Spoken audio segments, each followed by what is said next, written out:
What's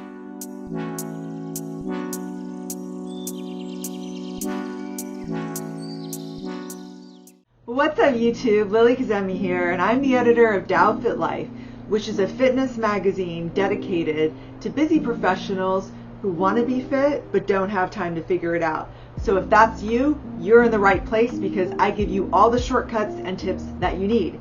And today's video is full of them. Today I'm going to be talking about 5 healthy substitutions that you can make for normally high-calorie foods. I'm going to start from the beginning of the day, breakfast, and then end at the end of the day after dinner. So food number 1 is something you commonly eat for breakfast, and that is cereal. So we've all probably loved cereal since we were small kids, getting up eating it, watching Saturday morning cartoons. But when you were a kid, I don't think you thought twice about filling up the bowl all the way and drowning your sugary cereal in milk and then maybe getting a couple of more bowls. But as adults, we need to exercise more portion control. Otherwise, you could be eating 600 calories worth of cereal for breakfast and that much sugar. And the worst part of that all is, don't you notice an hour after you eat cereal that you're still hungry? That's because there's often very little protein, it's very high in sugar and low in fiber. So it's basically just gonna go right through you and not satisfy you. So I still want to eat cereal, and maybe I do still want to watch Saturday morning cartoons, but in my world, cartoons means Vanderpump Rules. And it's a great, easy breakfast for those of us who are busy and on the go. So instead of regular cereal, I like to eat Catalina Crunch. I'm sure you've seen this, in Whole Foods, in mainstream stores, but basically this cereal is high in protein, 11 grams of protein, but importantly, it's also high in fiber. It's got 9 grams of fiber, and it also has 6 grams of fat. And so why is it relevant? These items of nutritional content are protein, fiber, and fat, PFF. That combination makes you full. So for every food that lacks these, there's definitely a version of food on the market that has these that still tastes great. Half a cup of Catalina Crunch is 110 calories, and half a cup is not a lot. I tend to go for a full cup, but that's still only 220 calories, and with a little bit splash of almond milk, that's 230 calories, which is great for a breakfast.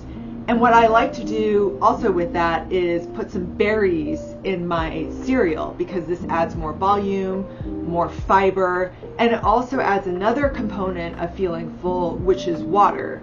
The more watery foods you can add, like fruit, to your meals and snacks, the more satisfied you would feel. Okay, that covers cereal. Another common breakfast food that I love, love, love are bagels. I love bagels. And it is so unfair that most of the time when you eat a bagel, it's usually clocking in at about 350 calories before you even hit the cream cheese. And once you eat that bagel with a smear of cream cheese or whatever topping you like, you don't even feel full. Again, you're hungry an hour later, and that sucks. So I still want to eat bagels, but guess what? There is a brand of bagels that I found that is a low-carb version of a bagel. I stumbled on this in a random artisan grocery store. It's called the Better Bagel. One bagel has 160 calories. Like, I'm so stoked about that. The first ingredient you will see on it, it's water. So again, this goes to my point. Protein, fiber, fat, water. So in fact, that acronym should be PFFW. But you can just remember PFF, like we have to remember enough acronyms as it is throughout the day. So still low in fat, 2 grams of fat, but 25 grams of protein. Let me show you this bagel. I mean, if you didn't know any better, you would think that this bagel is just like your normal white bagel. It tastes very much like a bagel.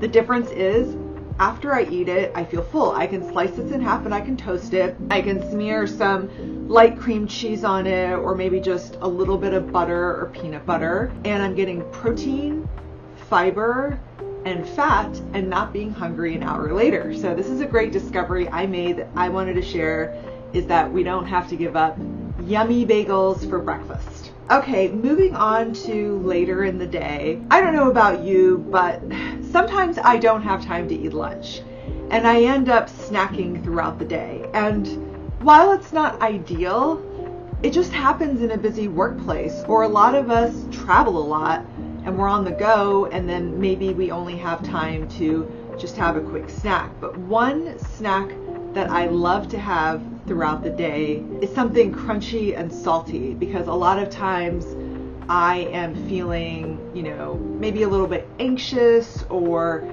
I just need the salt, or I want to eat something crunchy to have that sense of satisfaction from the mastication. What sounds familiar here? Chips. I love chips. And who doesn't love chips? I mean, chips are everything, right? They're crunchy, they're salty, they come in all kinds of flavors. They're an American pastime, okay? We need our chips. Unfortunately, a serving size of chips, if you read the back label of every single bag of chips you get, it's usually about an ounce, which is basically like barely my handful. And it's got 150 calories and like 13 grams of fat, basically no protein. And again, I mean, who really can eat that little of amount of chips? Like, if you're talking about a big bag, you've got to have a lot of self-control. But even if you're talking about one of those medium-sized snack bags, that's at least 300 calories. And again, you're getting a lot of fat, a lot of saturated fat, a lot of salt, and it's just not going to satisfy you. You're still going to be hungry after eating it, and then you're probably going to end up eating more chips because the salt activates craving for more salt. So I do still want to eat chips, and I found a great brand of chips at GNC called Legendary, and these are protein chips, which are common. A bunch of brands make these protein chips, but I have not seen something with such a big bag. And the good thing about the chips is they are not crumbled up. Like, I'll show you myself. Like, I pull out a chip and it's a whole chip. It's like a big old chip. A whole bag. This is like a pretty big bag. It's like the same size as like a Doritos, snack size bag, and comes in similar flavors like nacho cheese and Cool Ranch, just like Doritos. And the calorie content of this bag is 150 calories. It's got 6 grams of fat, 20 grams of protein. And the great thing is the chip crunches like an actual chip. I won't crunch it now, but take my word for it. And I like to pair chips with a nice low-calorie dip. I'm going to link a blog post I have about low-calorie dips that are delicious that you can both make and buy off the shelf. So you can still have your chips and dip too.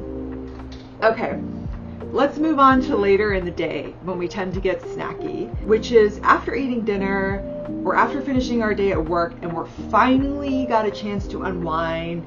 Maybe we're watching a couple of episodes of our favorite streaming shows. I do like to stream shows, and I've talked to other people at my work about this. I mean, we work in professional services jobs, so much of our brains, although now AI is kind of starting to creep up on that, but we work so hard throughout the day, have so many calls, have to digest and read so much technical material that at the end of the day, I just want to chill. I just want to chill, unwind in front of the TV. But especially after I eat dinner, I usually want something sweet, and this is often my downfall. I'll also link an article about how to overcome nighttime eating, because I know that's a problem for a lot of people. But I still can have something sweet. Normally the go-to after dinner is ice cream. But again, ice cream usually has, for less than a cup, upwards of 250 calories. Like, just look at any Haagen-Dazs or Ben & Jerry brand, okay? And good amount of fat and some protein because of the milk, or if you get a non-dairy version, it still does. But it is really still hard to portion control. It's really hard to not eat the whole pint. So instead of ice cream, what I do instead is I have flavored low or no sugar Greek yogurt. So the brand that I like for this is Chobani. but there's lots out there, and they have a 0 sugar in several flavors, but I really like the strawberry flavor, and I have that. And you can actually have 3/4 of a cup. Okay, that's like the same as 250 calories worth of ice cream is 70 calories. Like, woo-ha! Sometimes Greek yogurt on its own can be boring, but what I like to do is zhuzh it up with a little whipped cream. And you know, whipped cream gets a bad rap, but as long as you don't like empty the whole can in your mouth, which I'll admit, maybe I've done this once or twice on a bad day, but it's got 2 tablespoons, 15 calories, less than a gram of sugar. So you can put a little something on your Greek yogurt. That's how I like to make my Greek yogurt more fun. I know some people like to do like fruit, again, great choice because of the water, or you can do chocolate chips. Like, you can kind of make it like a Greek yogurt sundae. Another alternative to ice cream that my husband and I both love are popsicles. We like popsicles, and the great thing about popsicles is it takes a long time to eat a popsicle, especially if you just sort of like not bite it, but rather like let it melt a little bit. And the kind that we like are the sugar-free kind, obviously. 3 popsicles is 45 calories. That's their serving size, meaning per popsicle it's 15 calories. Usually 2 popsicles does it for me. So it's like a 30-calorie dessert that can take like 15 minutes to eat. And then after that, my sweet tooth is satisfied, and I am not thinking about, you know, a dessert anymore because I've had my dessert. It also has a good amount of water in it. Another element of feeling full, the first ingredient, in fact, is water. So those are my 5 foods that are substitutes for their higher calorie counterparts. And with these tips, you should be able to eat the foods that you enjoy, but also just really be able to eat them. So if you like this kind of content, please like the video and subscribe to my channel. I definitely will come back with more. For those of you who have crazy busy jobs and want to be fit but don't have time to figure it out, that's what Dial Fit Life's all about. If you really want to read about all my strategies, please check out my book, Business Class Fitness, or go to my blog, dialfitlife.com. See you next time, and in the meantime, stay fit, healthy, and fabulous.